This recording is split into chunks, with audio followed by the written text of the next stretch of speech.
Hi, my name is Jesse Barcelone, and in this video, we're going to discuss one of my favorite topics, Wireshark. So, I actually go back to using it since it was called Etherreal.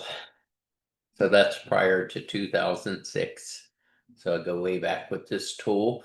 Um, People say it's a sniffer. Um, It's a protocol analyzer. One bad thing about Wireshark is it loads the file into RAM. Some of these files can be huge. So most systems have a lot more RAM today, but even so, there are people that have terabyte captures. So those have to be split up using different tools. But anyway, let's get into what we need to do today. So you're going to log into your victim VM. Typically, if you were running some type of sniffer, we use TCP dump at the DoD, but you're going to install it on a sniffer box. You're running it on the victim, not the attacker. The attacker is coming from somewhere else. So anyway, you need to log into the system password Ubuntu, do your sudo su, become the root account, and then launch Wireshark. Okay. So I've been using it a long time. There's lots of different filters you can use. I mean, you could have a whole course on Wireshark, probably a whole degree on it. Anyway, it's pretty easy in this particular case. That's the interface we want to sniff on ENS33, and I'll just click Start. Now, if you want to, you can come over here and just make sure everything's peachy and do a ping. Ping of your victim machine, and you should see ICMP. That's actually something you could actually, you know, put for your the part of the discussion where you're going to, talk about something on your own. You can also phone a friend and use your chat GPT. But here, I'm going to go ahead and do what's required for the screenshots. So I'm lucky here because I can just up arrow. You got to run these live. If you don't run them live, you're not going to get the traffic. So, you know, you're seeing these things on the network. You're going to do a frame contains Nmap. Oops. You see when it's spread like that, that means you're typing stuff wrong, which isn't that big of a deal. I can use my zoom in tool to make this bigger for everyone here. And I'm going to click apply and here. So you can see that better.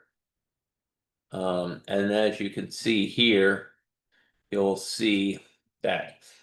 Now, the one thing I did already, which I forgot to mention to all of you, sorry about that. No big deal. You do need to go to view time display format and select this option so you can see the date, the year, the month. So you may wonder why 1970? That's why that particular date? Well, that's typically what is thought of as the beginning of Unix. And where did that start? From my personal knowledge off the top of my head, I believe the University of California, Berkeley. So that's why you'll hear some distributions, BSD, and stuff like that. That's where all that comes from. But anyway, as you can see, I have met the requirements because I have the date 2025 and today's date. And you can see, um, so you may not see Nmap, you can see it there. But if you dig down into some of the packet, you'll actually see the details. And there, I just proved that right there. So anyway, now we want to do the same thing with Nikto. There we go. So we looked at this in the log entries and noticed that there was really only well, two entries yesterday, and once again we have two. So again, you can dive down into the packet and see more detail. Take your screenshots, as you also have to do that not only for the discussion, but you have to do that for the project one. So what's really cool about this class is, it kind of, we can see that everyone's doing what they're supposed to. We all have unique IPs. We're all showing the date and time that we're completing the assignment. These are all cool things.